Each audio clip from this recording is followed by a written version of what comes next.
اعوذ باللہ من الشیطان الرجیم بسم اللہ الرحمن الرحیم وَإِذْ تَأَذَّنَ رَبُّكَ لَيَبْعَثَنَّ عَلَيْهِمْ إِلَى يَوْمِ الْقِيَامَةِ مَنْ يَسُومُهُمْ سُوءَ الْعَذَابِ إِنَّ رَبَّكَ لَسَرِيعُ الْعِقَابِ وَإِنَّهُ لَغَفُورٌ رَحِيمٌ صدق اللہ العظیم۔ اس سے پہلے کہ ہم آگے بڑھیں، جو آخری مضمون آیا تھا، جو آیات ہم پڑھ چکے ہیں، ان کے ضمن میں ایک وضاحت ضروری ہے۔ یہ جو ہم نے ابھی دیکھا کہ اس بستی کے لوگ تین حصوں میں منقسم ہو گئے تھے۔ ایک وہ لوگ جو گناہ میں بڑھے جا رہے تھے، ایک وہ کہ جو خود گناہ تو نہیں کر رہے تھے لیکن روک بھی نہیں رہے تھے، اور ایک وہ کہ جو گناہ سے خود بھی مجتنب تھے اور نہی عن المنکر کا فریضہ آخری وقت تک سر انجام دے رہے تھے۔ صراحت کے ساتھ یہاں جو فرمایا گیا کہ ہم نے بچایا کس کو؟ فَأَنْجَيْنَا الَّذِينَ يَنْهَوْنَ عَنِ السُّوءِ، بچایا ہم نے ان کو کہ جو روک رہے تھے بدی سے۔ وَأَخَذْنَا الَّذِينَ ظَلَمُوا بِعَذَابٍ بَئِيسٍ، اور ہم نے پکڑ لیا ان لوگوں کو جو گناہ میں ملوث تھے ایک بہت ہی برے عذاب میں، ان کے نافرمانی کی وجہ سے۔ اس سے بعض حضرات نے ایک نقطہ نکالنے کی کوشش کی ہے، اور وہ یہ ہے کہ ایک گروہ کے بارے میں صراحت کے ساتھ آ گیا کہ اس کو بچا لیا، وہ لوگ جو نہی عن المنکر کر رہے تھے۔ ایک گروہ جس کے بارے میں صراحت سے کہا گیا کہ اس پر عذاب آیا، وہ ہے جو گناہ میں ملوث تھے۔ گویا کہ درمیانی گروہ جو ہے اس کے بارے میں یہاں سکوت اختیار کیا گیا ہے۔ ان کو ایک طرح سے امید دلائی جا رہی ہے کہ جو لوگ گناہ سے مجتنب رہیں گے، اگر وہ خود گناہ میں ملوث نہیں ہوئے ہیں تو اس عذاب سے کہ دنیا میں آتا ہے اس سے وہ بچا لیے جائیں گے۔ اور یہ بہت بڑی غلط فہمی ہے۔ یہ ایسی ہی بات ہے جیسے کہ میں نے آپ کو بتایا تھا سورہ مائدہ کے پڑھتے ہوئے کہ جو آیت مبارکہ تھی کہ علیکم انفسکم لا یضرکم من ضل اذا اہتدیتم، تو حضرت ابوبکر رضی اللہ تعالیٰ عنہ کو خطبہ ارشاد فرمانا پڑا کہ لوگوں تم اس آیت سے بالکل غلط نتیجہ نکال رہے ہو۔ اس کا یہ مطلب نہیں ہے کہ دعوت اور تبلیغ اور امر بالمعروف اور نہی عن المنکر تمہاری ذمہ داری نہیں ہے، بلکہ مطلب یہ ہے کہ تم اپنا سب کچھ کر لو، زور لگا لو سمجھانے کا، امر بالمعروف کا، نہی عن المنکر کا، پھر بھی اگر کچھ لوگ اڑے رہیں کفر پر اور گناہ پر تو پھر تم پر کوئی وبال نہیں ہے۔ اصل مفہوم یہ ہے، لیکن اس سے انسان جو ہے چاہتا ہے ذمہ داری سے فرار، تو اس کے لیے جہاں کہیں بھی اسے بہانہ ملتا ہے اس قسم کے وہ نقطے تراشتا ہے۔ یہاں یہ سمجھ لیجئے کہ اصل میں نہی عن المنکر نہ کرنا بھی تو جرم ہے۔ فَأَخَذْنَا الَّذِينَ ظَلَمُوا، ظلم جو لوگ ظلم کر رہے تھے، ایک دوہرا ظلم کر رہے تھے کہ گناہ میں ملوث بھی تھے اور اس میں ملوث تھے، اور دوسرے وہ لوگ تھے کہ جو اگرچہ ملوث نہیں تھے لیکن یہ کہ وہ روک نہیں رہے تھے۔ نہ روکنے کا جرم جو ہے یہ تو موجود ہے۔ اگر نہی عن المنکر فرض ہے، اگر یہ ذمہ داری ہے، تو نہ روکنا جو ہے یہ خود اپنی جگہ پر ایک جرم ہے۔ اس کے لیے میں آپ کو اصل میں ایک حدیث سنا دینا چاہتا ہوں، جو حدیث اس معاملے میں میں سمجھتا ہوں کہ آخری اور نص قطعی کی حیثیت رکھتی ہے۔ اور یہ حدیث جو ہے مولانا اشرف علی تھانوی رحمۃ اللہ علیہ نے خطبات جمعہ جو مرتب کی ہیں ان میں اس حدیث کو شامل کیا ہے، اور یہ حدیث قدسی ہے۔ اوحی اللہ عز وجل الی جبرائیل علیہ الصلاۃ والسلام ان اقلب مدینۃ کذا و کذا باہلھا، اللہ تعالیٰ نے وحی کی حضرت جبرائیل کو کہ فلاں فلاں شہروں کو تلپٹ کر دو، الٹ دو، جیسے کہ عمورہ اور صدوم کے شہروں کے بارے میں حکم آیا۔ قال فقال، حضور فرماتے ہیں اس پر حضرت جبرائیل نے عرض کیا بارگاہ خداوندی میں، رب یا رب ان فیہا عبدک فلانا لم یعصک طرفۃ عین، پروردگار اس میں تو تیرا فلاں بندہ بھی ہے جس نے کبھی پلک جھپکنے جتنی دیر بھی معصیت میں نہیں گزاری، گناہ سے اتنا پاک صاف، نگاہ کا ادھر سے ادھر ہو جانا، اتنا وقت بھی کبھی معصیت میں صرف نہیں کیا، تو کیا اس پر بھی الٹ دوں؟ قال فقال، حضور نے فرمایا، اس پر اللہ تعالیٰ نے ارشاد فرمایا اقلبھا علیہ وعلیہم، الٹو اس بستی کو، پہلے اس پر پھر دوسروں پر۔ وجہ کیا ہے؟ فإن وجہہ لم یتبعر فی ساعۃ قط، اس کے چہرے کا رنگ میری غیرت کی وجہ سے کبھی متغیر نہیں ہوا۔ یہ خود تو گناہ سے بچا رہا لیکن گناہ پھیلتے رہے، شریعت کی دھجیاں بکھرتی رہیں، اللہ تعالیٰ کے احکام کا مذاق اڑایا جاتا رہا، اور یہ اپنے دھندے میں لگا رہا، کاروبار میں لگا رہا، یا اپنے نوافل میں لگا رہا، مراقبوں میں لگا رہا، ذکر اذکار میں لگا رہا، تو یہ دوسروں سے بڑھ کر مجرم ہے۔ اقلبھا علیہ، اقلبھا علیہ وعلیہم، الٹو اس بستی کو، پہلے اس پر پھر دوسروں پر، فإن وجہہ لم یتبعر فی ساعۃ قط۔ اور دوسرے یہ کہ قرآن مجید میں سورہ انفال اب بہت قریب آ گئی ہے، ہم پڑھیں گے جلد ہی، وہ آیت مبارکہ بھی نص قطعی ہے قرآن کے حوالے سے، یہ تو حدیث کے حوالے سے ہوئی۔ قرآن مجید میں فرمایا گیا واتقوا فتنة لا تصیبن الذین ظلموا منکم خاصہ۔ اس دنیا میں جب کوئی اجتماعی سزا آتی ہے، کسی قوم کے اندر بحیثیت مجموعی جب منکرات پھیل جائیں، تو جب سزا آتی ہے تو پھر وہ صرف جو گناہ گار ہیں انہی کو اپنی لپیٹ میں نہیں لیتی، بلکہ وہ لوگ جو بچے ہوئے تھے وہ بھی لپیٹ میں آ جاتے ہیں۔ ہاں امید جو دلائی گئی ہے یہاں سے وہ یہ ہے کہ جو امر بالمعروف و نہی عن المنکر کی آخری حد تک، آخری وقت تک کوشش کرتے رہے ہوں، اللہ تعالیٰ ان کو بچا لے گا۔ اب آگے چلیے، وَإِسْتَأْذَنَ رَبُّكَ، اور یاد کرو جب کہ آپ کے رب نے یہ اعلان کر دیا، لَيَبْعَثَنَّ عَلَيْهِمْ، وہ لازماً اٹھاتا رہے گا ان پر، مسلط کرتا رہے گا ان پر، الی یوم القیامہ،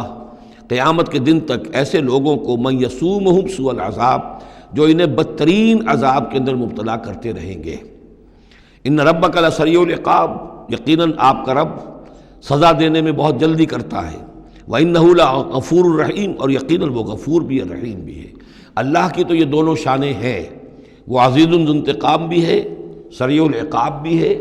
لیکن وہ غفور الرحیم بھی ہے۔ اب یہ آپ کا طرز عمل ہے کہ آپ اپنے آپ کو اس کی کس شان کا مستحق بناتے ہیں۔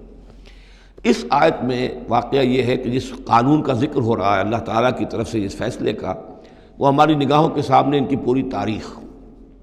اس لیے کہ اس کے بعد آ رہا ہے وَقَطَّعْنَاهُمْ فِي الْأَرْضِ أُمَمًا، ہم نے انہیں زمین کے اندر منتشر کر دیا، فرقوں کے اندر اور قوموں کے اندر۔ یہ ڈایاسپورا جو ہے ان کا، جو سن 70 سے شروع ہوا ہے، سن 70 عیسوی میں جو رومن جنرل تھا ٹائٹس، اس نے سیکنڈ ٹیمپل کہ جو حضرت عزیر علیہ السلام کے زمانے میں پھر دوبارہ ہیکل تعمیر ہوا تھا، اس کو شہید کیا۔ 1,33,000 یہودیوں کو ایک دن میں قتل کیا یروشلم میں، اور یہاں سے یہودیوں کو نکال باہر کیا، فلسطین سے نکال دیے گئے، تم اب فلسطین میں نہیں رہ سکتے۔ وہاں سے ان کا ڈایاسپورا شروع ہوا ہے، کوئی کہیں چلا گیا، کوئی کہیں چلا گیا، کوئی روس میں چلا گیا، کوئی یورپ میں چلا گیا، کوئی ہندوستان میں آ گیا، کوئی مصر میں آباد ہو گیا، کوئی اور دور دراز کے علاقوں میں۔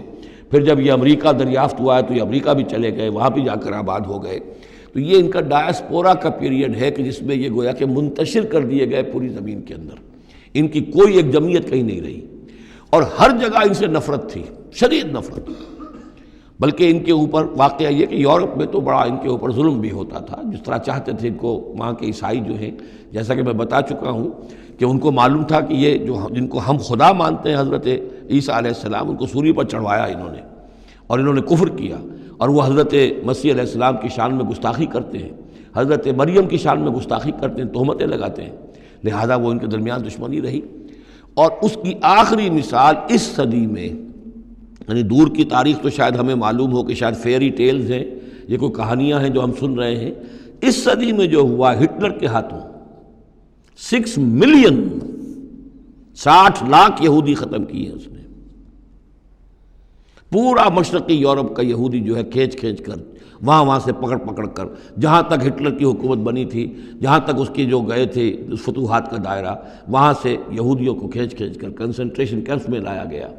پھر خاص مشینیں ایجاد کی گئیں، خاص جو ہیں اس کے لیے ایسے بنائے گئے کہ ان کے لیے اب اتنے لوگوں کو قتل کریں گے تو دفن کہاں کریں، ان کو کیا کریں، how to dispose of the dead bodies. تو اسپیشل پلانٹ بنائے گئے کہ ایک بڑے سے ہال میں داخل ہو رہے ہیں، وہاں سارے کپڑے اتروا لیے تاکہ یہ کپڑے بھی استعمال ہوں بعد میں۔ کہا یہ جاتا تھا کہ تمہارے کپڑوں میں جوئیں پڑ گئی ہیں تو جوؤں کو اس کو ڈیلاؤس کرنے کے لیے ضروری ہے کپڑے اتار کے آگے گیس کے اندر تاکہ وہ جوئیں ختم ہو جائیں گی۔ پھر ان کے بال اتروا لیتے تھے، عورتوں کے بال بھی شیو کر لیے، مردوں کے بھی، ان بالوں سے قالین بنائے انہوں نے جو نازیوں نے اپنے دفتروں میں بچھائے، ہیومن ہیئر کے قالین۔ پھر ان کو لے جا کر ایک گیس چیمبر کے اندر کے سب مر گئے۔ پھر اب وہ بڑے بڑے پٹے جیسے چلتے ہیں مشینیں، بڑے بڑی فیکٹریز کے اندر وہ پٹوں کے اوپر لاشیں چل رہی ہیں، پھر ان کا چورا ہو رہا ہے، جیسے کہ کہیں جو ہے وہ گھاس کاٹا جا رہا ہو یا کوئی اور چارہ جو ہے وہ کترا جا رہا ہو۔ پھر کسی خاص قسم کے کیمیکلز کے اندر ان کو تحلیل کیا کہ آخر میں کیا نکل رہا ہے، نہ کسی گوشت کا پتہ، نہ خون کا پتہ، نہ ہڈی کا پتہ، کسی شے کا پتہ نہیں، ایک بدبودار سیاہ رنگ کا مائع باہر نکل رہا ہے، اور اسے وہ لے گئے اپنے کھیتوں میں اور اسے بنا لیا کھاد۔ یہ کام اس صدی میں ہوا ہے، ہولوکاسٹ۔ اس میں زیادہ سے زیادہ یہ کہتے ہیں کہ یہ کچھ مبالغہ ہے 60 لاکھ کا، 40 لاکھ، تو 40 لاکھ بھی تو کم نہیں ہوتے، 40 لاکھ افراد کا اس طرح ختم ہو جانا۔ استأذن ربک لیبعثن علیہم الی یوم القیامہ، ان کا آخری وقت تو اب آنے والا ہے، وہ زیادہ دور نہیں ہے، لیکن اس سے پہلے جیسے شمع بجھنے سے پہلے بھڑکتی ہے، لہذا وہ ایک بھڑک ہے اس کی کہ جو یہودیوں کی ہے، اسرائیل ہے، ان کی طاقت ہے، ان کی قوت ہے، عربوں پر وہ چھائے ہوئے ہیں، اور واقعہ یہ ہے کہ مسلمان جس عذاب کے مستحق ہو چکے ہیں، اور ان میں سے عرب چونکہ ہمارے ہاں اونچے درجے کے، اس اعتبار سے امت کے اندر ان کا مقام اونچا درجے کا ہے کہ حضور عرب تھے، انہی کی زبان میں اللہ کی کتاب ہے، اور ان کی جو اللہ تعالیٰ کے دین کی طرف سے جو انہوں نے پیٹھ پھیری ہے، لہذا اس کی جو سزا انہیں مل رہی ہے وہ یہ ہے کہ ایک مغضوب علیہم قوم کے ہاتھوں ان کی تذلیل ہو رہی ہے، ان کے سامنے جھکنا پڑ رہا ہے۔ جن کے ساتھ کسی ایک کمرے میں کبھی بیٹھتے نہیں تھے، اب ان کے ساتھ گفت و شنید جو ہے اور ان کے ساتھ بغل گیر ہونے کی نوبت جو ہے وہ آئی ہے۔ اور ابھی جو کچھ ہونا ہے وہ خیر دوسری بات ہے، میں اس وقت اس میں نہیں جانا چاہتا، وہ آخری وقت بھی آئے گا کہ پھر جو ہے حضرت مسیح علیہ السلام بھی نازل ہوں گے، اور وہی چونکہ ان کی طرف رسول تھے، رسول اللہ بنی اسرائیل، تو آخری وہ عذاب ہلاکت کہ جو باقی 6 قوموں کا تو آ چکا، حضرت نوح علیہ السلام، حضرت نوح کے سامنے بیٹا جو ہے وہ غرق ہوا کہ نہیں ہوا، حضرت ہود، حضرت صالح، ان سب کے سامنے جو ہے ان کی قومیں ہلاک ہوئیں، تو اب حضرت مسیح کو اٹھا لیا گیا تھا، وہی آئیں گے اور انہی کے ہاتھوں یہ اپنے کیفر کردار کو پہنچیں گے، اور ان کا ایک ایک بچہ ختم ہوگا، لیکن اس سے پہلے ان کے ہاتھوں مسلمانوں پر اللہ کے عذاب کے بڑے کوڑے برسیں گے۔ To add insult to injury, کہ ایک یہودی قوم کے ہاتھوں، مغضوب علیہم قوم کے ہاتھوں پٹائی ہوگی، اور جو ہو رہی ہے، لیکن یہ کہ ابھی شدید تر صورت میں اس کا شروع ہونے والا ہے معاملہ۔ کوئی دنوں کی بات ہے کہ مسجد اقصیٰ شہید کر دی جائے گی، اور پھر ایک طوفان جو ہے مڈل ایسٹ میں شروع ہو جائے گا۔ وَإِسْتَأْذَنَ رَبُّكَ لَيَبْعَثَنَّ عَلَيْهِمْ إِلَىٰ يَوْمِ الْقِيَامَةِ مَن يَسُومُهُمْ سُوءَ الْعَذَابِ، یاد کرو جب کہ آپ کے رب نے یہ اعلان کر دیا تھا کہ وہ لازماً اٹھاتا رہے گا، مسلط کرتا رہے گا ان پر قیامت تک ایسے لوگوں کو جو انہیں بدترین عذاب میں مبتلا کرتے رہیں گے۔ إِنَّ رَبَّكَ لَسَرِيعُ الْعِقَابِ وَإِنَّهُ لَغَفُورٌ رَحِيمٌ وَقَطَّعْنَاهُمْ فِي الْأَرْضِ، ہم نے متفرق کر دیا ان کو زمین میں، امماً، فرقے بن گئے، علیحدہ جماعتیں بن گئیں، اور اب ان کے جھگڑے ہو رہے ہیں، مختلف علاقوں سے جو لوگ آ کر اسرائیل میں آباد ہو رہے ہیں۔ اب ظاہر بات ہے سینکڑوں برس تک کچھ یہودی جو ہیں روس میں رہے، ان کے اپنے کچھ مزاج اور بن گئے ہیں، ان کی شکلوں کے اندر بھی تبدیلی ہو گئی ہے، ان کی زبان بھی کچھ مختلف ہے، تو اب یہ اسرائیل کے اندر ان کے مابین تصادم ہوتا ہے۔ منہم الصالحون ومنہم دون ذلک، ان میں سے ہے کچھ لوگ جو صالح بھی ہیں، لیکن یہ کہ ان میں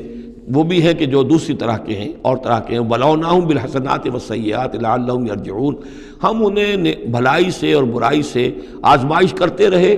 شاید کہ یہ لوگ لوٹ آئیں۔ فخلف من بعدہم خلف، لیکن یہ کہ ان کے بعد ایسے ناخلف لوگ ان میں پیدا ہو گئے، ورثوا الکتاب، وہ کتاب کے وارث ہو گئے، وارث بنے، تورات کے وارث بنے۔ یاخذون عرض ھذا الادنی، وہ اس دنیا جو ادنا زندگی ہے، دنیا کی ادنا زندگانی، اسی کے ساتھ و سامان کے پیچھے پڑے رہتے ہیں، حاصل کرتے ہیں حلال سے، حرام سے، جائز سے، ناجائز سے۔ وَيَقُولُونَ سَيُغْفَرُ لَنَا، اور کہتے ہیں ہمیں تو بخش دیا جائے گا، ہم ابراہیم کی نسل سے ہیں، اسرائیل کی اولاد ہیں، we are the chosen people of the Lord, سَيُغْفَرُ لَنَا، ہمیں بخش دیا جائے گا۔ وہیں یاتہم عرض مثلہ یاخذوہ، اگر ایسا ہی اور سامان بھی ان کو دیا جائے اور لے لیں گے، حرام سے یہ نہیں دیکھیں گے کہ حلال سے یا حرام سے۔ الم یؤخذ علیہم میثاق الکتاب، کیا ان سے کتاب کا عہد نہیں لیا گیا تھا؟ جب تورات دی گئی تھی تو عہد لیا گیا تھا، اللہ یقول علی اللہ الا الحق، کہ نہیں منسوب کریں گے اللہ کی طرف کوئی بات مگر حق، ودرسوا ما فیہ، اور انہوں نے پڑھا اس کو جو کچھ کہ اس میں تھا، والدار الآخرۃ خیر للذین یتقون، اور یقیناً آخرت کا گھر، پچھلا گھر تو بہتر ہے انہی لوگوں کے لیے جنہوں نے تقویٰ کی روش اختیار کی، فلا تعقلون، تو کیا تم عقل سے کام نہیں لیتے؟ والذین یمسکون بالکتاب واقاموا الصلاۃ، اور رہے وہ لوگ کہ جو کتاب کو مضبوطی کے ساتھ جنہوں نے تھاما، تمسک کیا کتاب کے ساتھ، اور اقاموا الصلاۃ، نماز قائم کی۔ انا لا نضیع اجر المصلحین، ایسے مصلحین کا اجر ہم ضائع نہیں کریں گے۔ بات ہے کہ کوئی نہ کوئی لوگ تو ان کے اندر اچھے رہے، آخری وقت تک بھی رہے۔ وَإِذْ نَتَقْنَا الْجَبَلَ فَوْقَهُمْ، اور یاد کرو جب کہ ہم نے پہاڑ کو ان کے اوپر اٹھا دیا تھا، كَأَنَّهُ ذُلَّةٌ، ایسے ہو گیا تھا جیسے سائبان ہو، وَظَنُّوا أَنَّهُ واقع بِهِمْ، اور انہیں یقین ہو گیا تھا کہ ابھی ہم پر گرا کہ گرا، خُذُوا مَا آتَيْنَاكُمْ بِقُوَّةٍ، اور ہم نے اس وقت کہا تھا کہ تھامو اس کو مضبوطی کے ساتھ جو ہم نے تمہیں دیا ہے، اس کتاب کو مضبوطی سے تھامو، اس کو پوری قوت کے ساتھ اپنی اس کا تمسک کرو، وَاذْكُرُوا مَا فِيهِ لَعَلَّكُمْ تَتَّقُونَ، اور جو کچھ اس میں ہے اس کو یاد رکھو، مستحضر رکھو، تاکہ تم بچتے رہو اور تمہارے اندر تقویٰ کی روش پیدا ہو جائے۔ وَإِذْ أَخَذَ رَبُّكَ مِن بَنِي آدَمَ مِن ظُهُورِهِمْ ذُرِّيَّتَهُمْ، اور یاد کرو جب کہ نکالے اللہ نے، آپ کے رب نے تمام بنی آدم کی پیٹھوں سے ان کی نسل کو۔ اب یہ کہ یہ اصل میں تو معاملہ ہو رہا ہے عالم الارواح میں، جبکہ ابھی جسد پیدا ہی نہیں ہوئے تھے، لیکن دو ہی شکلیں ہو سکتی تھی، یا تو لوگوں کو یہ ساری بات پہلے بتائی گئی ہوتی، عالم ارواح ہے، پہلی تخلیق یہ ہے، دوسری تخلیق یہ ہے، عالم ارواح میں یہ قول و قرار دیا گیا۔ عرب کے جو اولین مخاطب تھے حضور صلی اللہ علیہ وسلم کے اور قرآن کے، چونکہ ان کے لیے یہ چیزیں ان کی اس وقت کی استعداد کے اعتبار سے بھاری تھیں، قرآن مجید نے عام فہم الفاظ استعمال کیے۔ جب ہم نے نسل آدم کی تمام ان کی پیٹھوں سے ذریت کو نکال لیا، یعنی یہ کہ جتنے بھی انسان آنے والے تھے دنیا میں، ان سب کی ارواح جو ہیں وہ وہاں موجود تھیں۔ وَإِذْ أَخَذَ رَبُّكَ مِن بَنِي آدَمَ مِن ظُهُورِهِمْ ذُرِّيَّتَهُمْ وَأَشْهَدَهُمْ عَلَىٰ أَنفُسِهِمْ، اور ان کو گواہ بنایا اپنے اوپر، اچھی طرح سوچ سمجھ کر۔ اقرار جو ہوتا ہے جس کو ہم کہتے ہیں میں بقائمی ہوش و حواس یہ اقرار کر رہا ہوں، تو پوری طرح ہوش و حواس میں سیلف کانشسنس، یہ میں آپ کو بتا چکا ہوں، ہمارے اندر جو سیلف کانشسنس ہے، خود شعوری، وہ ہے ہی ہماری روح کی بنیاد پر۔ حیوانات میں بھی شعور تو ہے، کانشسنس تو ہے، سیلف کانشسنس نہیں ہے، خود شعوری نہیں ہے۔ تو یہ خود شعوری کا منبع جو ہے در حقیقت وہ روح ہے۔ تو وہ ارواح موجود تھی، انہیں اپنی ذات کا شعور تھا۔ اشہدہم علی انفسہم، انہیں اپنی ذات کے اوپر خود گواہ بنا کر پھر سوال کیا، الستو بربکم، کیا میں تمہارا رب نہیں ہوں، تمہارا مالک، تمہارا آقا؟ قالوا بلا، وہ کہیں گے کیوں نہیں، شہیدنا، ہم اس پر اقرار کرتے ہیں، ہم گواہ ہیں۔ اب یہاں نوٹ کیجئے، جیسے کہ اس سے پہلے آیا تھا سورہ مائدہ میں کہ اہل کتاب تمہارے پاس ہمارا بشیر اور نذیر آ گیا، مبادا تم یہ کہو کہ ہمارے پاس کوئی بشیر اور نذیر نہیں آیا۔ وہ گویا کہ اتمام حجت تھی اہل کتاب پر۔ سورہ انعام میں آ چکا ہے کہ مبادا تم یہ کہو کہ کتابیں تو دی گئی تھیں ہم سے پہلے دو گروہوں کو، ہم تو جانتے نہیں تھے، عبرانی زبان کی کتاب نہیں پڑھتے تھے، وہ اتمام حجت تھا بنی اسماعیل پر کہ اب تمہارے اندر ہم نے اپنا ایک رسول بھیج دیا صلی اللہ علیہ وسلم، یہ کتاب آ گئی ہے۔ اب تم یہ نہیں کہہ سکتے کہ وہ تو ہم سے پہلے دو گروہوں پر نازل کی گئی تھی، ہاں اگر ہم پر کہیں نازل کی گئی ہوتی تو ہم ان دونوں سے بڑھ کر بہت زیادہ جو ہے اس سے فائدہ اٹھاتے اور حق پر ہوتے۔ اب یہ جو گواہی ہے یہ آ رہی ہے پوری نوع انسانی، جس کے حوالے سے میں نے آپ کو بتایا تھا کہ وہ عہد کہ جو ہر روح انسانی اللہ کے ساتھ کر کے آئی ہے، کوئی نبی نہ آتا، کوئی کتاب نہ آتی، تب بھی یہ عہد بنیاد ہے مواخذہ اخروی کی، محاسبہ، accountability, the grand accountability of the day of judgement, اس کا بیسس جو ہے وہ یہ ہے، بنیادی بات یہ ہے، بنیادی حجت یہ ہے۔ نبوت سے، کتابوں سے، وحی سے یہ تو اتمام حجت ہوا ہے، اضافی شے ہے۔ اللہ نے امتحان کو اور آسان کر دیا نوع انسانی کے لیے، لیکن بنیادی حجت جس کی بنا پر ہر انسان رسپانسبل ہے، اکاؤنٹیبل ہے، وہ یہ عہد ہے۔ ان تقولوا یوم القیامت انا کنا عن ھذا غافلین، مبادا تم کہو قیامت کے دن کہ ہم تو اس سے غافل تھے۔ او تقولوا انما اشرک آباؤنا من قبل، یا تم یہ کہو، یہ پلی لے لو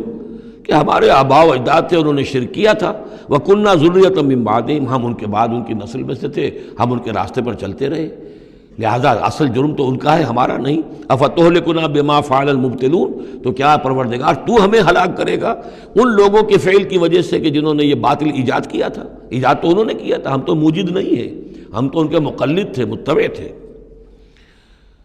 وَكَذَلِكَ نُفَصِّلُ الْآيَاتِ وَلَعَلَّهُمْ يَرْجِعُونَ، اور اسی طریقے سے ہم اپنی آیات کو تفصیل سے بیان کر دیتے ہیں تاکہ وہ لوٹیں، شاید کہ وہ لوٹیں، سوچیں، غور کریں، رجوع کریں۔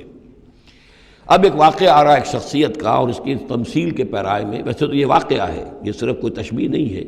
لیکن یہ کہ اس کو تمثیلاً لائے ہیں۔ افراد اور اقوام کا کوئی معاملہ ایسا بھی ہوتا ہے کہ کسی قوم کو یا کسی فرد کو اللہ نے کوئی بہت اونچا مقام دیا ہو، بہت اس پر اکرام فرمایا ہو، بہت انعام کیا ہو، لیکن پھر یہ کہ وہ اپنی کسی ایک ہی خباثت کی وجہ سے اور کسی ایک بڑی غلطی جو ہے گراوٹ کی وجہ سے وہ اپنی تمام ان فضیلتوں سے محروم ہو جائے اور بالکل شیطان کا چیلا بن کر رہ جائے۔ وَاتْلُ عَلَيْهِمْ نَبَأَ الَّذِي آتَيْنَاهُ آيَاتِنَا، یہ بلعام بن باورہ، اس کی تفصیل جو ہے تورات میں ہے۔ یہ ایک اسرائیلی تھا، بہت نیک، عابد، زاہد، عالم، تورات کا بہت بڑا عالم، عابد اور زاہد، اور لوگ جو ہیں اس کی بہت عزت کرتے تھے، احترام کرتے تھے، اولیاء اللہ میں سے تھا۔ وَاتْلُ عَلَيْهِمْ نَبَأَ الَّذِي آتَيْنَاهُ آيَاتِنَا، نبا ہے اس لیے یہ واقعہ ہے، یہ صرف مثال نہیں ہے۔ ان کو سنائیے خبر اس شخص کی جس کو ہم نے اپنی آیات عطا کی تھی۔ اس سے میں یہ مفہوم لیتا ہوں کہ صاحب کرامت بزرگ تھا، یعنی جو آیات جو ہیں یہاں پر خاص طور پر کرامت کے لیے آ رہا ہے۔ فَانْسَلَخَ مِنْهَا، وہ اس میں سے نکل بھاگا۔ فَأَتْبَعَهُ الشَّيْطَانُ، تو شیطان اس کے پیچھے لگ گیا۔ یہاں بھی ایک نقطہ بہت اہم ہے، پہلے انسان خود غلطی کرتا ہے، شیطان مجبور نہیں کر سکتا کسی کو غلطی پر۔ اِنَّ عِبَادِي لَيْسَ لَكَ عَلَيْهِمْ سُلْطَانٌ، کوئی اختیار کسی بندے پر شیطان کو حاصل نہیں ہے۔ غلطی خود کرے گا، اب شیطان جو ہے اس کا پیچھا کرے گا، اور اب اس کو، جس کو ہم کہتے ہیں ہمارے پنجاب میں یہ کہا جاتا ہے برے کو گھر تک پہنچا کے رہنا، کہ اب یہ کہ اسے کہیں راستے میں چھوڑے گا نہیں، بلکہ آخری برائی کی آخری منزل تک پہنچائے گا۔ وَاتْلُ عَلَيْهِمْ نَبَأَ الَّذِي آتَيْنَاهُ آيَاتِنَا فَانْسَلَخَ مِنْهَا فَأَتْبَعَهُ الشَّيْطَانُ فَكَانَ مِنَ الْغَاوِينَ، تو وہ ہو گیا گمراہوں میں۔ وَلَوْ شِئْنَا لَرَفَعْنَاهُ بِهَا، ہم چاہتے تو اسے ان آیات اور جو بھی اس کے پاس علم تھا اس کے ذریعے سے ہم اسے اور بلند کرتے اور اونچا مقام دیتے۔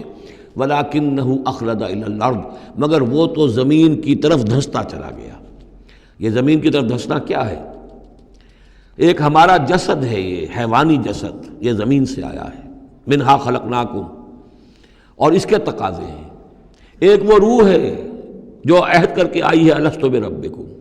ان کے درمیان کشاکش ہے۔ روح چاہتی ہے اوپر اٹھنا، کل شیء یرجع الی اصلہ، ہر شے اپنی بنیاد اور اپنی جڑ کی طرف، اپنے منبع اور سرچشمے کی طرف لوٹنا چاہتی ہے، لہذا روح اوپر اٹھنا چاہتی ہے، وہ اوپر سے آئی ہے۔ یہ جسم جو ہے، یہ ہمارا حیوانی جسد، یہ زمین سے آیا ہے، اس کی ساری توجہات زمین کی طرف ہیں، یہیں کا مال و متاع ہو، یہیں سے اس کی خوراک آ رہی ہے، یہیں سے اس کی تقویت کا سامان آ رہا ہے، ساری چیزیں یہ۔ اب یہ جو کشاکش ہے، انسان کی روح وہ اللہ کی طرف جانا چاہتی ہے، اور یہ جسم جو ہے یہ دنیاوی لذتوں میں، عیش میں، دنیا کے اندر جو ہے حلال سے حرام سے جو بھی حاصل کیا جا سکے، بابر بعیش کوش کہ عالم دوبارہ نیست۔ اب اگر کوئی شخص فیصلہ کر لیتا ہے زمین کی طرف بیٹھنے کا، تو گویا کہ اب اس نے اپنے آپ کو اللہ تعالیٰ کی توفیق سے وہ محروم کر لیا۔ فَانْسَلَخَ مِنْهَا، اب وہ روح سسکتی رہے گی، احتجاج کرتی رہے گی، سسکتی رہے گی، ایک وقت میں آ کر شاید وہ مر جائے، اس پر موت وارد ہو جائے، اور وہ زندہ ہونے کی شکل میں بھی وہ در حقیقت ایک مقبرہ بن جائے یا تعزیہ بن جائے کہ روح اس کے اندر دفن ہو چکی ہے۔ تو نظر آ رہا چلتا پھرتا انسان، حقیقت میں وہ انسان تو مر چکا، اندر روح جو ہے وہ دفن ہو چکی، اب جو چل رہا ہے وہ حیوان انسان چل رہا ہے، وہ انسان جو تھا وہ تو مر چکا۔ تو یہ ہے وَلَكِنَّهُ أَخْلَدَ إِلَى الْأَرْضِ، زمینی خواہشات، زمینی آرزوئیں، یہ نچلے درجے کی سفلی قسم کی خواہشات، سفلی آرزوئیں اور امنگیں، وَاتَّبَعَ هَوَاهُ، اور اس نے پیروی کی اپنی خواہشات کی، فَمَثَلُهُ كَمَثَلِ الْكَلْبِ، تو اس کی مثال کتے کی سی ہے، ان تحمل علیہ یلہث او تترکہ یلہث، وہ ہر وقت ہی ہانپتا رہتا ہے، کوئی اس کے اوپر بوجھ رکھیے تب بھی ہانپے گا، اور ویسے بھی وہ اس کی زبان باہر نکلی ہوتی ہے، ہانپتا رہتا ہے۔ اسی طرح کا معاملہ ہے کہ اللہ نے تو اس کو اپنی نعمتیں عطا کی، لیکن وہ بدبخت ان کی قدر کرنے کی بجائے اس کتے کے مانند ہانپنے لگا اور زمین ہی کی طرف، اور کتا آپ نے دیکھا ہوگا چلتا ہوا سونگھتا جاتا ہے زمین کو، ہر وقت سونگھے گا زمین کو۔ ذالک مثل القوم الذین کذبوا بآیاتنا، یہی مثال ہے اس قوم کی بھی جنہوں نے ہماری آیات کو جھٹلایا۔ اور یہاں پھر نوٹ کیجئے کہ پاکستانی قوم اس کی سب سے بڑی مثال ہے۔ پاکستان کا بن جانا معجزہ تھا، کسی حساب کتاب میں آنے والی شے نہیں۔ پھر پاکستان کا قائم رہ جانا معجزہ تھا، انگریزوں کو بھی اور ہندوؤں کو بھی یقین تھا کہ پاکستان قائم نہیں رہ سکتا، وائبل نہیں ہے، ختم ہو جائے، لیکن یہ کہ پاکستان قائم رہا۔ سن 65 میں اس کا بچ جانا معجزہ تھا، اتنی یقینی بات تھی کہ BBC ٹیلی ویژن کے اوپر دکھا دیا گیا فال آف لاہور، لاہور جو ہے وہ بھارتی فوج داخل ہو چکی ہے، قبضہ کر چکی ہے۔ اتنی یقینی بات تھی۔ شام کو جم خانہ میں شراب پینے کا پکا پروگرام تھا، لیکن خوف طاری کر دیا اللہ تعالیٰ نے ان کے دلوں پر۔ شاید ہمارا کوئی گھیراؤ کیا جا رہا ہے، کوئی ریزسٹنس نہیں ہے، کیا ہوا ہے؟ یہاں ہم غافل پڑے ہوئے تھے، ریزسٹنس کیا ہوتی؟ لیکن بجائے اس کے کہ وہ یہ سمجھتے کہ یہ غافل ہیں، اور ریزسٹنس اس لیے نہیں ہو رہی، ان کے دلوں میں سألقی فی قلوب الذین کفروا الرعب، میں ان کافروں کے دلوں میں رعب ڈال دوں گا۔ وہ رعب پڑ گئے، پاکستان بچ گیا۔ تو یہ ساری چیزیں ہیں، معجزے پر معجزے ہیں، لیکن یہ سب کس لیے تھا کہ ہم اس ملک کو ہم نے حاصل کیا تھا اسلام کے نام پر۔ اسے تجربہ گاہ بنائیں گے، اسے ایک نمونہ بنا دیں گے پوری دنیا کے لیے۔ پوری دنیا دیکھے گی کہ اسلام کیا ہے، اسلام کا عادلانہ نظام کیا ہے۔ قائد اعظم نے کہا تھا ہم اس لیے پاکستان چاہتے ہیں کہ ہم عہد حاضر میں اسلام کے اصول حریت و اخوت و مساوات کا ایک نمونہ دنیا کے سامنے پیش کریں۔ وہ کہاں ہے؟ فانسلخ منہا، ان تمام آیات سے ہم نکل بھاگے ہیں، شیطان کی پیروی کی ہے، اور جو حال ہوا ہے 2 لخت ہو چکے ہیں، اور ابھی کیا حال ہوگا؟ جو نئی صورتحال جو ہے اس ملک کے اندر اب خدبد ہونے لگی ہے، پکنے لگی ہے، اس کی صورتحال کیا بنے گی واللہ عالم۔ ذالک مثل القوم الذین کذبوا بآیاتنا، یہی مثال اس قوم کی بھی ہے جس نے ہماری آیات کو جھٹلایا۔ فاقصص القصص لعلہم یتفکرون، تو اے نبی آپ یہ چیزیں سنا دیجئے، شاید یہ تفکر کریں، شاید کہ یہ غور کریں، آپ یہ باتیں ہماری سنا دیجئے۔ سا مثلا القوم الذین کذبوا بآیاتنا، بری ہے مثال اس قوم کی جنہوں نے ہماری آیات کو جھٹلایا، وانفسہم کانوا یظلمون، اور وہ خود اپنی جانوں کے اوپر ظلم ڈھاتے رہے۔ من یہد اللہ فہو المہتدی، جسے اللہ ہدایت دیتا ہے وہی ہدایت یافتہ ہوتا ہے۔ ومن یضلل فاولئک هم الخاسرون، اور جس کی گمراہی کے اوپر اللہ تعالیٰ کی طرف سے مہر قائم ہو جائے تو وہ تو تباہ ہونے والے ہی ہیں۔ وَلَقَدْ ذَرَأْنَا لِجَهَنَّمَ كَثِيرًا مِنَ الْجِنِّ، اب یہ تیسری بات آ گئی حکمت قرآنی کی۔ دیکھیے پہلے وہ عہد الست جو عالم ارواح میں ہم نے کیا تھا، اچھا اس عہد الست کے حوالے سے ہم پر یہ بات واضح ہو گئی، ایک ہمارا روحانی وجود ہے اور ایک ہمارا حیوانی وجود ہے۔ اگر ہماری توجہ اور ساری دلچسپی حیوانی وجود پر ہوگی تو ہم ظاہر بات ہے کہ پھر اس بلعام بن باورہ کی مثال بن جائیں گے انفرادی سطح پر۔ وَلِلَّهِ مَا فِي السَّمَاوَاتِ وَمَا فِي الْأَرْضِ، اب تیسری بات آ رہی ہے کہ انسانوں میں سے کثیر انسان وہ ہیں جو نظر آتے ہیں انسان، حقیقت میں انسان نہیں ہے، حیوانوں کی سطح پر ہے۔ وَلَقَدْ ذَرَأْنَا لِجَهَنَّمَ كَثِيرًا مِنَ الْجِنِّ وَالْإِنسِ، ہم نے جہنم کے لیے پیدا کیے ہیں بہت سے جن اور انس۔ لہم قلوب لا یفقہون بہا، ان کے دل تو ہیں لیکن ان سے غور نہیں کرتے، تفقہ نہیں کرتے۔ وَلَهُمْ أَعْيُنٌ لَا يُبْصِرُونَ بِهَا، ان کی آنکھیں ہیں ان سے دیکھتے نہیں۔ وَلَهُمْ آذَانٌ لَا يَسْمَعُونَ بِهَا، ان کے کان ہیں لیکن ان سے سنتے نہیں۔ اولئک کالانعام، یہ چوپایوں کے مانند ہیں، بل ہم اضل، بلکہ ان سے بھی گئے گزرے ہیں۔ اولئک هم الغافلون، یہی لوگ ہیں کہ جو غافل ہیں۔ یعنی یہ کہ جب انسان ہدایت سے منہ موڑتا ہے اور جب ہٹ دھرمی پر اتر آتا ہے اور جب اللہ تعالیٰ دلوں پر مہر کر دیتا ہے اور ان کی سماعت پر کانوں پر مہر لگا دیتا ہے، ان کی آنکھوں پہ پردے ڈال، اب یہ کیا رہ گئے؟ اب یہ انسان نہیں رہے، ان کے دل تو ہیں تفقع سے خالی ہے، مہر لگ چکی ہے۔ آنکھیں تو ہیں حیوانوں کا سا دیکھنا دیکھ رہی ہیں،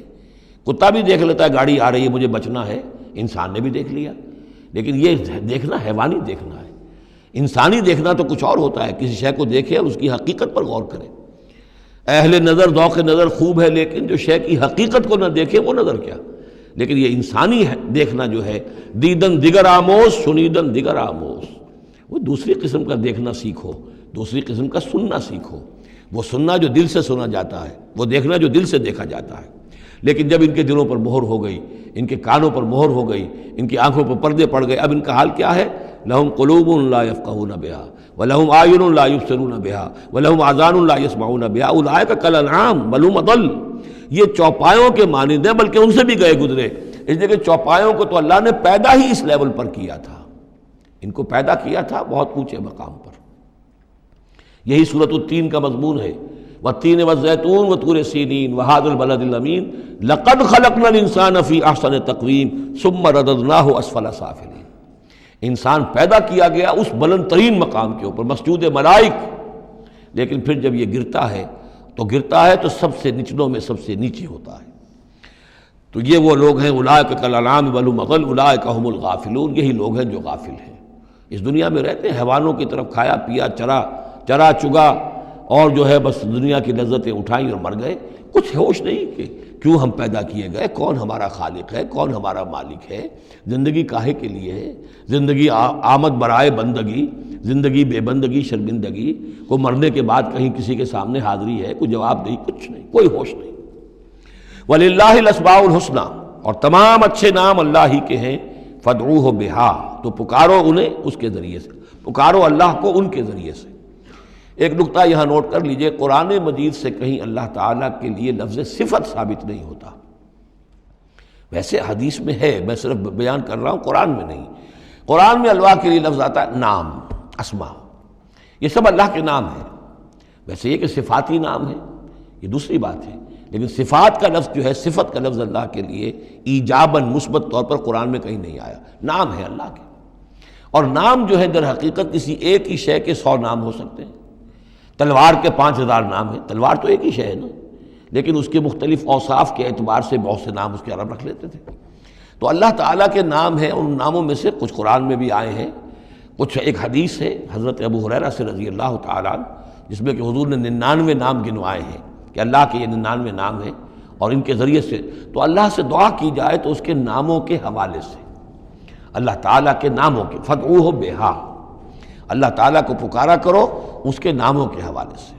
یا ستار ہو، یا غفار ہو، یا کریم ہو، یا علیم ہو، یہ اس طریقے سے اللہ تعالیٰ کے جو نام ہیں، تو یا اللہ ہو، ظاہر بات ہے کہ اللہ جو ہے وہ بھی اللہ کا سب سے بڑا نام، سب سے اہم نام ہے،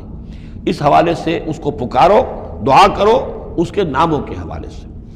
وَذَرُوا الَّذِينَ يُلْحِدُونَ فِي أَسْمَائِهِ، اور چھوڑ دو، دفع کرو ان لوگوں کو کہ جو اس کے ناموں میں کجی نکالتے ہیں۔ لحد کہتے ہیں ٹیڑھ کو، یہ قبر جو ہوتی ہے ایک سیدھی ہوتی ہے اور ایک ہوتی ہے لحد والی، جس میں کہ بغلی قبر۔ تو اسماء الہی میں لحد، الحاد جو ہے تو یہ ہے کہ ان کا غلط استعمال کیا جائے، انہی ناموں کے حوالے سے ان کے مراقبے کر کے ان کے اندر تاثیرات ہیں، اس میں کوئی شک نہیں، لیکن ان کے غلط استعمالات جو ہیں وہ درست نہیں ہیں۔ اللہ تعالیٰ کے ذکر کے لیے، اللہ سے خود اپنی دعا کے لیے ان کو ذریعہ بنایا جائے، لیکن ان کو لوگوں کے لیے نقصان پہنچانے کا ذریعہ بنانا، یہ گویا کہ الحاد ہو جائے گا، غلط استعمال۔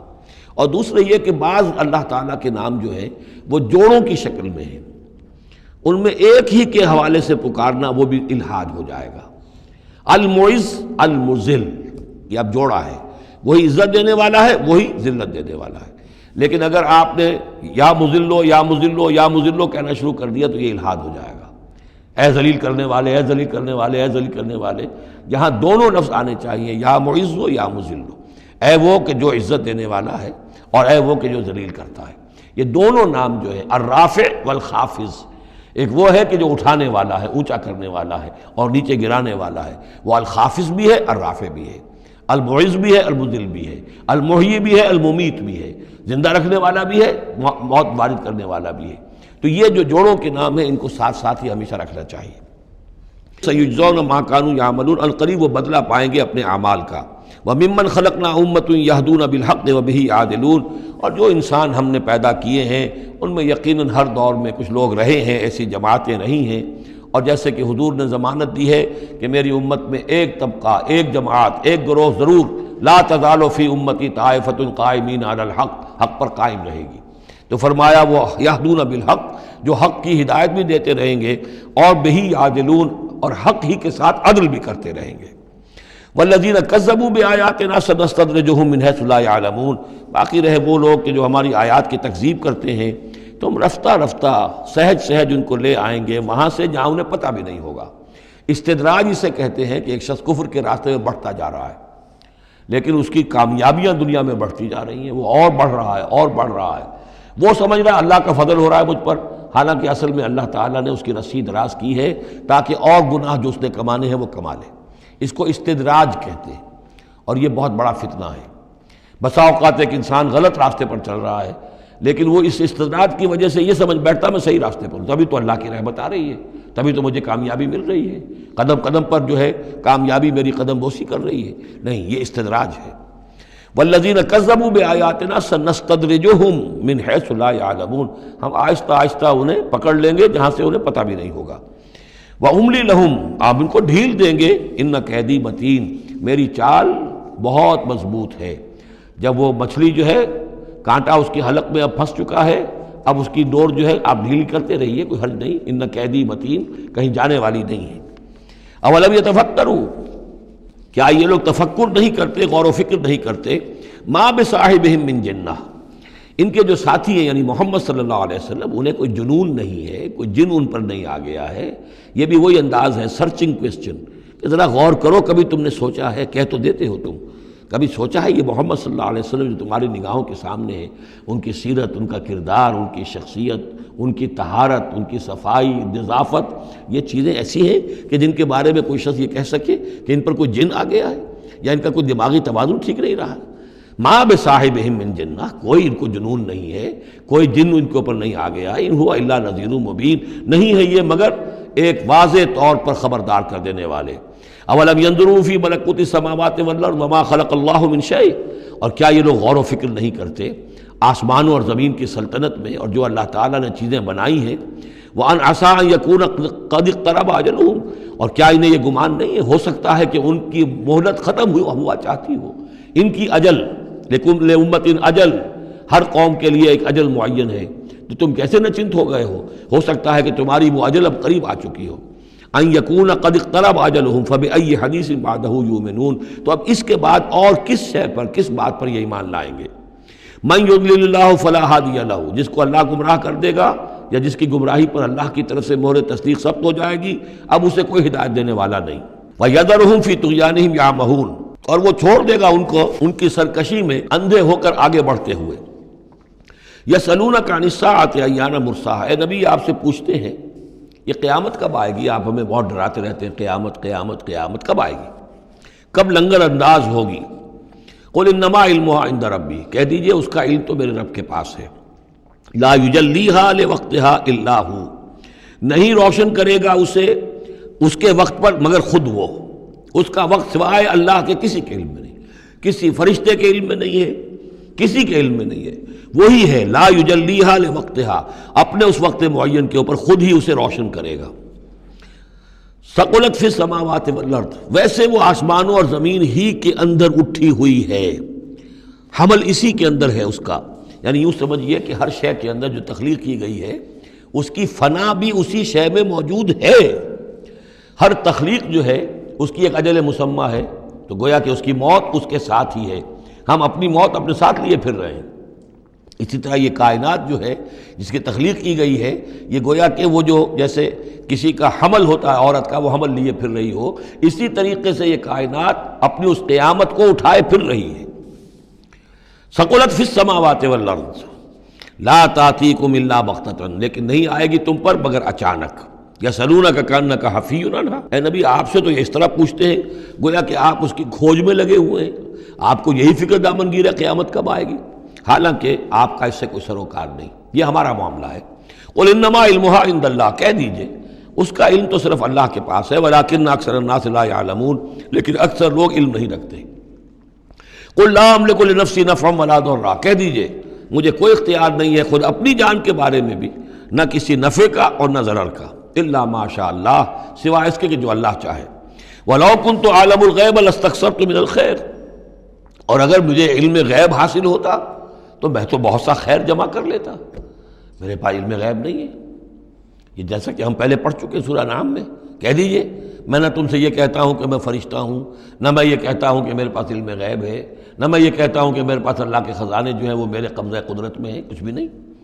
وَلَوْ كُنْتُ أَعْلَمُ الْغَيْبَ، اگر غیب کا علم میرے پاس ہوتا لَاسْتَكْثَرْتُ مِنَ الْخَيْرِ، تو میں نے بہت سا خیر جمع کر لیا ہوتا۔ وَمَا مَسَّنِيَ السُّوءُ، اور مجھے کوئی تکلیف آتی ہی نہ۔ ان انا الا نذیر وبشیر لقوم یؤمنون، نہیں ہوں میں کچھ بھی مگر یہ کہ ایک بشیر اور نذیر ہوں، خبردار کرنے والا، بشارت دینے والا، لقوم یؤمنون، ان لوگوں کے لیے کہ جو ایمان والے ہوں۔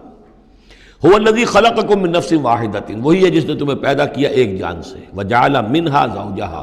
اور اسی سے بنایا اس کا جوڑا، لیسکن الیہا، تاکہ وہ سکون حاصل کرے اس کی طرف۔ اس کی طرف میں اشارہ کر چکا ہوں سورہ بقرہ میں بھی۔ وابتغوا ما کتب اللہ لک، کہ یہ جو معاملہ ہے شوہر اور بیوی کا، اس میں یہاں جہاں اولاد کا معاملہ ہے وہاں ایک تسکین بھی ہے، سکون بھی ہے۔ فلما تغشاہا، تو جب شوہر ڈھانپ لیتا ہے اپنی بیوی کو، حملت، اور اس سے حمل ہو جاتا ہے، حملا خفیفا، اور وہ ہلکا حمل ہوتا ہے، ابھی پتہ بھی نہیں چلتا کہ کوئی حمل ٹھہر گیا ہے، فمرت بہی، تو وہ اس کو لے کر چلتی پھرتی رہتی ہے، فلما اسقلت، جب بوجھل ہو جاتی ہے، دعوا اللہ ربہما، تو اب وہ دونوں اللہ کو پکارتے ہیں، اپنے رب کو، لئن آتیتنا صالحا، اے اللہ اگر یہ بچہ تو ہمیں عطا کر دے گا صحت مند، صحیح، درست، ہر نک سکھ سے صحیح ہو، اس کے تمام اعضاء درست ہوں، لئن آتیتنا صالحا لنکونن من الشاکرین، تو ہم بڑا شکر ادا کریں گے، بڑا ہم تیرا احسان مانیں گے۔ فلما آتاہما صالحا، اور جب اللہ تعالیٰ نے انہیں عطا کر دیا درست بھلا چنگا بچہ، جعلا لہ شرکاء، اب اس میں شریک ٹھہرا دیے، یہ فلاں بزرگ کے مزار پہ میں گئی تھی، یہ ان کی نگاہ کرم ہوئی ہے، اور یہ فلاں جو ہے دیوی کی کرپا ہو گئی ہے کہ جس کی وجہ سے مجھے اولاد مل گئی ہے، دیا اللہ نے، اور اب یہاں پہ اس کے لیے دیوی اور دیوتا یاد آ گئے۔ فتعال اللہ عما یشرکون، تو اللہ بہت بلند و بالا ہے ان کے شرک سے۔ ایشرکون ما لا یخلق شیئا وہم یخلقون، کیا وہ ان چیزوں کو شریک کر رہے ہیں اللہ کے ساتھ جو کوئی شے تخلیق کرتے ہی نہیں، وہ تو خود مخلوق ہیں، فرشتے ہیں تو مخلوق ہیں، جنات ہیں تو مخلوق ہیں، انبیاء ہیں تو مخلوق ہیں، اولیاء اللہ ہیں تو مخلوق ہیں، یہ تو خود مخلوق ہیں، سب کے سب مخلوق ہیں۔ ایشرکون ما لا یخلق شیئا وہم یخلقون ولا یستطیعون لہم نصرا ولا انفسہم ینصرون، نہ وہ ان کی مدد کر سکتے ہیں نہ وہ اپنی مدد پر قادر ہیں، وہ تو سب کے سب جو ہے اللہ کے بندے ہیں۔ ان تدعوہم الی الہدی، اب یہاں پر تدریجاً بات لائی جا رہی ہے ان کو کہ جو ان کے اصل جو ڈیٹیز ان کی ہیں، وہ تو سمجھتے ہیں دیویاں ہیں، دیوتا ہیں، وہ تو اوپر ہیں، وہ تو انویزیبل ہیں، ہم نے ان کے نام پر یہ بت تراش لیے ہیں۔ تو چاہے رادھا کرشنن ہو، چاہے کوئی اور فلسفی ہو، وہ کہے گا یہ کہ ہم ان بتوں کو نہیں پوج رہے، ہم بھی جانتے ہیں یہ پتھر ہے، پتھر کے سوائے ان میں کیا ہے، یہ نہ دیکھ سکتے ہیں نہ چل سکتے ہیں، پتھر ہیں، لیکن عام طور پر ان کے ہاں آدمی جو ہے عوام کی سطح پر وہ پھر انہی کو سمجھ بیٹھتا ہے کہ یہی ہے،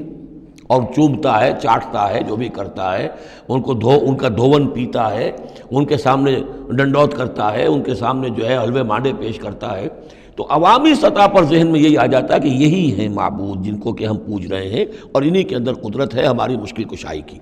اب ادھر رخ آ رہا ہے،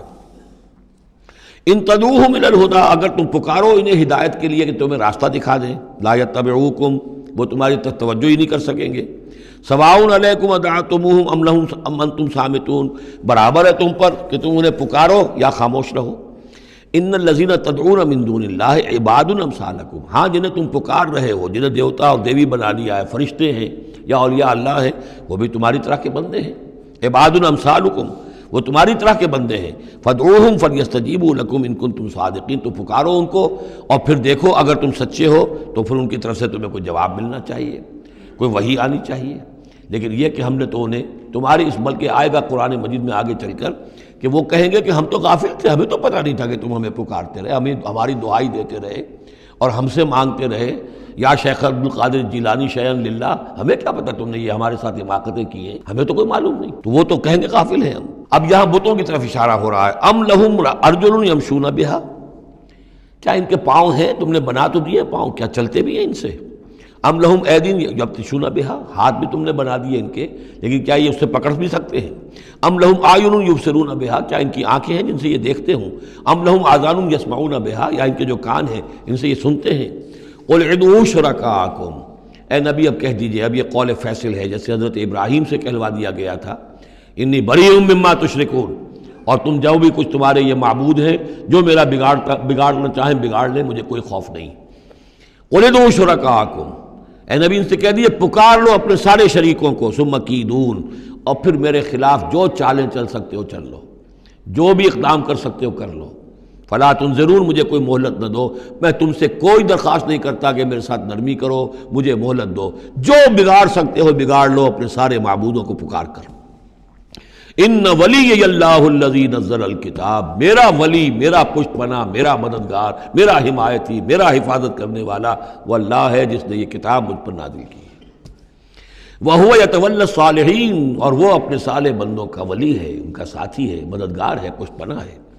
وَالَّذِينَ تَدْعُونَ مِن دُونِهِ لَا يَسْتَطِيعُونَ نَصْرَكُمْ، جنہیں تم پکار رہے ہو اس کو چھوڑ کر وہ تمہاری مدد کی استطاعت ہی نہیں رکھتے، ان کے اندر طاقت ہی نہیں ہے۔ وَلَا أَنفُسَهُمْ يَنصُرُونَ، نہ وہ اپنی جان بچا سکیں گے۔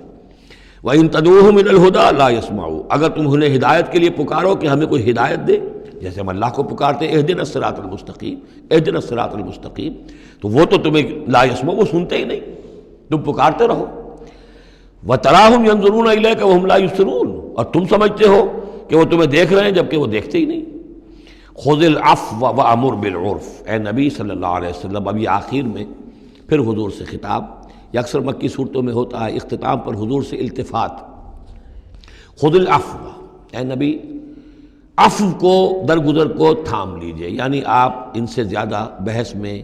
ان سے زیادہ کسی تلخی میں، کسی اس طرح کے معاملے میں الجھیے نہیں، معاف کیجئے، چھوڑیے ان کو، دفع کیجئے۔ خُذِ الْعَفْوَ وَأْمُرْ بِالْعُرْفِ، اور بھلی بات کا حکم دیتے رہیے، جو بھی اچھی بات ہے اس کی طرف دعوت دیتے رہیے، آپ کا کام ہے دعوت دینا۔ وَأَعْرِضْ عَنِ الْجَاهِلِينَ، اور جو آپ سے الجھنا چاہیں ان سے اعراض کیجئے، خام خواہ، جیسے کہ آگے آئے گا سورہ فرقان میں، وَإِذَا خَاطَبَهُمُ الْجَاهِلُونَ قَالُوا سَلَامًا، جب جاہل الجھنا چاہتے ہیں ان عباد الرحمن سے، وہ کہتے ہیں سلام، ہم آپ سے لا نبتغی الجاہلین، ہم جاہلوں کے سر نہیں لگنا چاہتے، منہ نہیں آنا چاہتے۔ تو فرمایا آپ یہ تین الفاظ آئے ہیں، خذ العفو، یہ ایک داعی کے لیے بڑی بنیادی چیزیں ہیں، معاف کرتے رہنا، درگزر کرتے رہنا، وَأَمُرْ بِالْمَعْرُوفِ وَبِالْعُرْفِ، اور بھلی بات کا، اچھی بات کا حکم دیتے رہنا، وَأَعْرِضْ عَنِ الْجَاهِلِينَ، اور جو الجھنا چاہیں، جاہل ہوں، جو جذباتی لوگ ہیں، مشتعل مزاج ہیں، ان سے اعراض۔ وَإِمَّا يَنزَغَنَّكَ مِنَ الشَّيْطَانِ نَزْغٌ، اور اگر کبھی کوئی چھوت لگ ہی جائے آپ کو شیطان کی طرف سے، نزع کھینچ لینا، نزغ مس کر جانا، چھو جانا، چھوت، عین اور غین کا یہ فرق ہو گیا، یعنی یہ کہ کبھی آپ کو غصہ آئی جائے، آخر ظاہر بات ہے بربنائے طبع بشری، کبھی غصہ آئی جاتا ہے،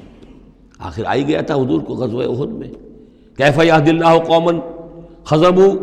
وجہ نبیہم بالدم، کیسے اللہ ہدایت دے گا اس قوم کو جس نے اپنے نبی کے چہرے کو خون سے رنگ دیا، غصہ آ گیا تھا۔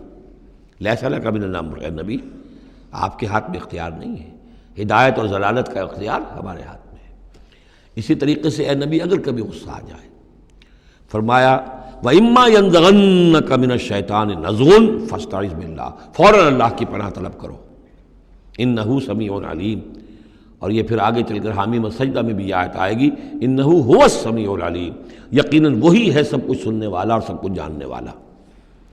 إِنَّ الَّذِينَ اتَّقَوْا إِذَا مَسَّهُمْ طَائِفٌ مِّنَ الشَّيْطَانِ تَذَكَّرُوا، اور یہی روش ہے تقوی والوں کی، جن لوگوں کے اندر تقوی ہوتا ہے، جب ان پر کوئی گزر ہو جاتا ہے شیطان کے کسی سائے کا، اذا مسہم طائف من الشیطان، شیطان کا کوئی ان کے اوپر گزر ہو گیا، کوئی سایہ پڑ گیا، تذکروا، فوراً وہ چوکنے ہو جاتے ہیں، فوراً ہوش میں آ جاتے ہیں کہ یہ کیا ہوا، ہم پر کچھ اثر پڑ گیا تھا، کچھ عارضی طور پر کچھ غفلت سے طاری ہو گئی تھی، جیسے کہ خود حضور فرماتے ہیں صلی اللہ علیہ وسلم، انہ لیغان علی قلبی، میرے دل پر بھی کبھی کبھی حجاب سا آ جاتا ہے، وَإِنِّي لَأَسْتَغْفِرُ اللَّهَ 70 مرۃ فی کل یوم، اور میں روزانہ 70 مرتبہ اللہ سے استغفار کرتا ہوں۔ لیکن یہ سمجھ لیجئے کہ ہمارے دل کے اوپر حجاب وہ بہت اور شے ہے، اور حضور کے قلب مبارک پر حجاب، آپ کے قلب مبارک کا حجاب جو ہے وہ ہماری 100 حضوریوں، لاکھوں حضوریوں سے بڑھ کر جو ہے وہ حضوری کے درجے میں ہوگا، لیکن جو انٹینسٹی ہے، جو تعلق مع اللہ کی انٹینسٹی ہے، اس میں ذرا سی کمی بھی آ گئی ہے تو اس سے حضور نے تعبیر کیا کہ میرے بھی دل پر کبھی کبھی حجاب آ جاتا ہے، انہ لیغان علی قلبی، انٹینسٹی تو کم ہو گئی نا، یہ بجلی جس پاور کی ہے ذرا سی کم ہو جائے گی تو ایک دفعہ تو آپ کو محسوس ہوگا اندھیرا ہو گیا، حالانکہ بجلی ہے، روشنی ہے، اندھیرا نہیں ہوا ہے، لیکن اس کی پاور کم ہوئی ہے۔ تو فرمایا کہ انہ لیغان علی قلبی وانی لاستغفر اللہ 70 مرۃ فی کل یوم۔ ان الذین اتقوا اذا مسهم طائف من الشیطان تذکروا، تو فوراً وہ چوکنے ہو جاتے ہیں، یاد کرتے ہیں، فاذا هم مبصرون، اور ان کی آنکھیں کھل جاتی ہیں، انہیں حقائق نظر آنے لگتے ہیں، وقتی سا جو سایہ پڑ گیا تھا اس سے وہ فوراً نکل آتے ہیں۔ وَإِخْوَانُهُمْ يَمُدُّونَهُمْ، باقی جو شیطانوں کے بھائی ہیں انہیں شیطان گھسیٹ کر لے جاتے ہیں، فی الغی، وہ اس کجی کے اندر وہ گھسیٹتے ہوئے دور تک پہنچاتے ہیں، جیسے بلعم بن باعورہ کو پہنچایا کہ اسے آخری حد تک پہنچا کر دم لیا۔ تو شیطانوں کا جو ولی ہوگا پھر شیطان کا تو اس کے اوپر زور چلے گا، لیکن جو اللہ کے بندے ہیں ان پر تو شیطان کا اختیار ہے ہی نہیں، وہ تو یہ کہ جیسے ہی ذرا سا ان کے اوپر کوئی اثر پڑا بھی، کوئی سایہ سا آیا بھی تو فوراً چونک گئے اور اللہ کی طرف متوجہ ہو گئے۔ ثم لا یقصرون، پھر وہ کمی نہیں کرتے اسے آخری منزل جو ہے گمراہی کی وہاں تک پہنچا کر رہتے ہیں۔ وَإِذَا لَمْ تَأْتِهِمْ بِآیَةٍ، اب دیکھیے یہ عمود ان دونوں صورتوں کا، خاص طور پر انعام کا، آیت لاؤ، نشانی لاؤ، معجزہ دکھاؤ، نبوت منوانا چاہتے ہو، رسالت منوانا چاہتے ہو تو دکھاؤ معجزہ، حصی معجزہ جیسے موسیٰ کو ملے، جیسے عیسیٰ کو ملے، وغیرہ وغیرہ۔ اب اس کو سم اپ کر رہے ہیں، وَإِذَا لَمْ تَأْتِهِمْ بِآیَةٍ، اے نبی جب آپ ان کے پاس کوئی معجزہ نہیں لائے، قالوا، انہوں نے کہا لولا اجتبیتہا، کیوں نہیں کوئی چن کر لے آتے، کہیں سے چھانٹ کر لے آتے، تو اب تمہارا دعویٰ یہ ہے تم اللہ کے رسول ہو، محبوب ہو، تو کیا وجہ ہے، کیوں رہ گئے، کس وجہ سے؟ لولا اجتبیتہا، کہیں سے کوئی چھانٹی کر کے، کہیں سے کوشش کر کے لے آتے۔ قل انما اتبع ما یوحی الیہ، اس زمن میں ایک واقعہ میں نے پڑھا تھا، یہ تفسیر کبیر میں، امام راضی کی تفسیر میں، کہ حضور کے ایک پھوپھی زاد بھائی تھے، اگرچہ وہ ایمان نہیں لائے تھے لیکن حضور سے ہمدردی رکھتے تھے، ساتھ رہتے تھے، تعاون کرتے تھے، جہاں کہیں حضور جاتے تھے دل میں نرمی تھی ان کے، اور امید تھی حضور کو کہ حضور ایمان لے آئیں گے۔ لیکن جب آخری معاملہ یہ ہوا کہ جو سرداران قریش تھے انہوں نے گویا کہ ان کے اپنے زوم میں انہوں نے حجت قائم کر دی، اے نبی یہ معجزہ دکھا دو، اے محمد چلو مان لیں گے، چلو یہ نہیں دکھا سکتے یہ دکھا دو، یہ نہیں دکھا سکتے یہ دکھا دو، وہ سب سورہ بنی اسرائیل میں آئے گا۔ تو جب یہ ساری باتیں حضور نے کرنی میرے اختیار میں نہیں ہے، یہ تو اللہ تعالیٰ کا فیصلہ ہے، اللہ جب چاہے گا دکھائے گا، میرے اختیار میں نہیں ہے۔ تو پھر وہاں سے حضور جب اٹھے، سب وہاں تو شور مچ گیا، پھر ظاہر بات ہے کہ وہ تو تالی پٹ گئی ہوگی کہ بس رہ گئے ان کی، اب تو یہ تو ہمارے جو عوام ہیں انہوں نے کہا ہوگا کہ ہمارے سردار تو جیت گئے، اس لیے کہ یہ تو ناکام رہ گئے، انہوں نے تو آخری درجے میں کہہ دیا یہ نہیں دکھا سکتے یہ دکھا دو، یہ نہیں دکھا سکتے یہ دکھا دو، یہ معجزہ نہیں تو یہ دکھا دو، یہ نہیں تو یہ دکھا دو، کوئی بھی نہیں دکھا سکتے۔ تو اس کے بعد جب حضور کے ساتھ وہاں سے حضور دل گرفتہ ہو کر اٹھے اور آئے تو ساتھ وہ پھوپھی زاد بھائی بھی تھا، اس نے کہا کہ محمد آج تو آپ کی قوم نے آپ پر حجت قائم کر دی ہے، اب میں آپ کا ساتھ نہیں دے سکتا۔ یعنی یہ ہے کہ جو اثر پڑتا تھا لوگوں کے اوپر کہ اب تو حجت آپ پر قائم ہے، تو جس کو میں نے کہا تھا سورہ انعام کا وہ مقام کہ ان کان کبر علیک اعراضهم فان استطعت فتبتغی نفقا فی الارض او سلما فی السماء فتاتیہم بآیہ، اے نبی اگر آپ پر بہت بھاری گزر رہا ہے، شاق گزر رہا ہے ان کا اعراض، تو اگر آپ میں طاقت ہے تو کہیں زمین میں سرنگ لگا لیجئے، کہیں آسمان پر سیڑھی لگا لیجئے، اور کہیں سے جہاں سے آپ لا سکتے ہو لے آئیے، ہم نہیں دکھائیں گے۔ تو واقعہ یہ ہے کہ انسان اس کو اپنے اوپر طاری کرے، اس صورتحال میں ویژولائز کرے اپنے آپ کو، تو کس قدر ضیق میں اس وقت محمد الرسول اللہ صلی اللہ علیہ وسلم کی شخصیت آ چکی تھی۔ وَإِذَا لَمْ تَأْتِهِمْ بِآیَةٍ، اور جب آپ نہیں لائے ان کے پاس کوئی نشانی، قَالُوا لَوْلَا اجْتَبَیْتَهَا، کیوں نہیں لے آئے کہیں سے؟ قُلْ إِنَّمَا أَتَّبِعُ مَا يُوحَىٰ إِلَيَّ، کہہ دیجئے میری حیثیت تو صرف یہ ہے کہ میں پیروی کر رہا ہوں اس کی کہ جو میری طرف وحی کی جا رہی ہے، اس سے بڑا میں نے دعویٰ نہیں کیا، نہ خدائی کا، نہ کوئی علم غیب کا دعویٰ کیا، نہ میں نے یہ کہا کہ اللہ کے خزانے میرے دستے تصرف میں ہیں، میں نے کوئی دعویٰ نہیں کیا۔ ھذا بصائر من ربکم، اور یہ تمہارے رب کی طرف سے بصیرت افروز باتیں ہیں جو میں تمہارے سامنے پیش کر رہا ہوں، میں خود پیروی کر رہا ہوں اس کی اور تمہارے سامنے پیش کر رہا ہوں۔ وَھدًى وَرَحْمَةٌ لِقَوْمٍ يُؤْمِنُونَ، اور یہ ہدایت ہے اور رحمت ہے ان لوگوں کے حق میں جو ایمان لانے والے ہیں۔ وَإِذَا قُرِئَ الْقُرْآنُ فَاسْتَمِعُوا لَهُ وَأَنصِتُوا، اور جب قرآن پڑھا جا رہا ہو تو تم اسے پوری توجہ سے سنا کرو۔ سمع یسمع کے معنی سننا، اور استمع یستمع پوری توجہ کے ساتھ، ارتکاز توجہ کے ساتھ سننا، کان لگا کر، کان دھر کر سننا۔ وانصتوا، اور خود خاموش رہا کرو۔ اسی آیت کو دلیل بناتے ہیں وہ حضرات جو یہ سمجھتے ہیں کہ امام کے پیچھے جہری قرأت میں پڑھنا نہیں چاہیے، اس لیے کہ ظاہر بات ہے کہ جب امام پڑھ رہا ہے تو آپ کو پوری توجہ سے امام کی قرأت کو سننا چاہیے، خود پڑھنے کی طرف توجہ کریں گے تو پھر اس کے سننے کی طرف توجہ جو ہے وہ نہیں رہے گی۔ اور یہاں خاص حکم بھی ہے انصتوا، خود خاموش رہو، لعلکم ترحمون، تاکہ تم پر رحم کیا جائے۔ وَاذْكُرْ رَبَّكَ فِي نَفْسِكَ تَضَرُّعًا وَخِيفًا وَدُونَ الْجَهْرِ مِنَ الْقَوْلِ بِالْغُدُوِّ وَالْآصَالِ، اور اپنے رب کو یاد کرتے رہا کرو اپنے جی ہی جی میں، تضرعاً، عاجزی کرتے ہوئے، گڑ گڑاتے ہوئے۔ اس عاجزی اور گڑ گڑانے کی انتہا ہے وہ دعا جو میں نے نقل کی ہے، جو مسلمانوں پر قرآن مجید کے حقوق کے نام سے میرا کتاب چاہے اس کے آخر میں مقام عبدیت، اللہم انی عبدک وابن عبدک وابن امتک فی قبضت کا ناصیتی بید کا ماضٍ فی حکم کا عدل فی قضاء کا۔ اے اللہ میں تیرا بندہ ہوں، غلام ہوں، میرا باپ بھی تیرا بندہ اور غلام تھا، میری ماں تیری ادنا کنیز تھی، میں تیرے قبضۂ قدرت میں ہوں، میرے پورے وجود میں تیرا ہی حکم جاری و ساری ہے، اور تو جو بھی میرے بارے میں فیصلہ کرے عدل فی قضاءک، وہ یقیناً حق پر اور عدل پر مبنی ہے۔ یہ عاجزی۔ اسألک بکل اسم هو لک، میں تجھ سے درخواست کر رہا ہوں تیرے ہر نام کے حوالے سے تیرا ہے، علمتہ احدا من خلقک، جو تو نے کسی اپنی مخلوق کو سکھایا، او انزلتہ فی کتابک، یا اپنا نام تو نے اپنی کسی کتاب میں نازل فرمایا، اب استاثرت بہ فی مکنون الغیب عندک، یا اپنے اس نام کو تو نے اپنے پاس ہی غیب میں ہی کہیں چھپا کر رکھا ہوا ہے، خزانہ بنایا ہوا ہے۔ میں ان تمام ناموں کے حوالوں سے حوالے و واسطے سے آپ سے درخواست کرتا ہوں ان تجعل القرآن ربیع قلبی و نور صدری و جلاء حزنی و ذہاب ہمی و غمی، قرآن کو میرے سینے کا نور بنا دے، میرے دل کا سرور بنا دے، میرے تفکرات کا ازالے کا ذریعہ بنا دے، میرے غموں کا اور تفکرات اور جو بھی پریشانیاں ہیں ان کے ازالے کا ذریعہ بنا دے۔ یہ ہے دعا محمد رسول اللہ کی۔ اب خاص طور پر چونکہ آیت پہلے آ گئی تھی وَإِذَا قُرِئَ الْقُرْآنُ فَاسْتَمِعُوا لَهُ وَأَنصِتُوا، تو اسی کے حوالے سے یہ دعا جو ہے یہ خاص طور پر جو ہے مسلمانوں پر قرآن مجید کی حقوق اور کیا عظمت قرآن کی ہے کہ اللہ تعالیٰ سے جو سوال کر رہے ہیں حضور کہ قرآن کو التجعل القرآن ربیع قلبی و نور صدری، میرے سینے کا نور، میرے دل کی بہار بنا دے۔ وَاذْكُرْ رَبَّكَ فِي نَفْسِكَ تَضَرُّعًا وَخِيفَةً، اور یاد کرتے رہا کرو اپنے رب کو اپنے جی میں گڑ گڑاتے ہوئے، عاجزی کے ساتھ، اور خیفہ خوف کے ساتھ، دون الجہر من القول،